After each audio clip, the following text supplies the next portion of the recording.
What Doesn't Kill You, written by C.A. Mahesh Chandak. I am a lover of quotes. I will not skip an opportunity of reading them, no matter where I find them, in a book, on the internet, behind trucks, or on t shirts. I myself have a collection of over 3000 quotes. One of my favorite quotes is: What doesn't kill you makes you stronger. This quote is attributed to the German philosopher Friedrich Nietzsche. If we go through a terrifying experience but come out alive, we will emerge a stronger person. It is particularly relevant to things we are very afraid of. As an example, most of us would scoff at the idea that ghosts exist. Yet, not many of us would be willing to spend a night alone in a cemetery even if offered $1 million prize. Now imagine that one night while driving you lose your way and end up in a cemetery or a cremation ground. Your car has broken down and you have no option but to spend the night there. It is pitch dark, you'd be terrified. But chances are you will not die.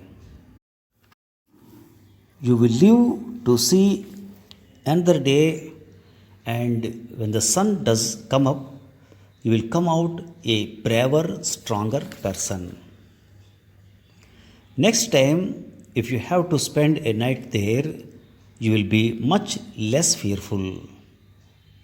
And if you do it often enough, you will not only lose all fear of ghosts, you might even develop contempt for them. The same holds true for all of our fears: public speaking, facing interviews, displeasing people, swimming, taking business risks, you name it. In the words of Jim Morrison, expose yourself to your deepest fear. After that, fear has no power.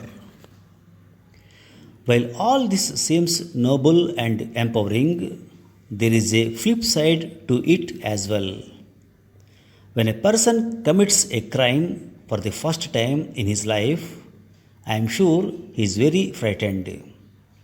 But if he comes out of it unscathed, his fear diminishes a bit.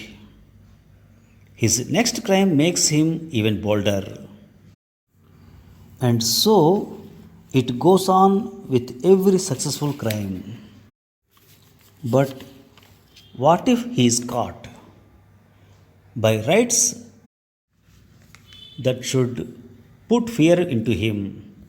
But alas, it is not so, at least not in our country. The criminal knows he can buy his freedom. Even if he cannot, he knows he will be put to trial and the trial will drag on for years. And in all likelihood, he will be out on bail. All he needs to do is hire a good lawyer, which, incidentally, he can easily afford with his ill gotten money. And every time he is out on bail, he becomes more brazen. He develops a deep contempt for the law enforcing agencies, and the law abiding common man. Is it then any wonder we see such elements teasing women, snatching jewelry, and looting people in broad daylight, and that too in crowded places? While they become bolder and bolder with every crime they commit, we become more and more petrified. Don't we regularly read of instances where a single goon has terrified an entire locality inhabited by thousands of good people? Some criminals are extended from the city limits. Who keeps track whether they are back in town? Even if they are not, they will simply set up shop elsewhere. It is like throwing your garbage into your neighbor's house to keep yours clean. What should stop your neighbor doing the same to you? Even if the neighbor does not do it, the garbage will definitely find a way to come back to you. Unless our laws are made more stringent and justice executed rapidly, things will go from bad to worse. Please think about it. Thank you for listening.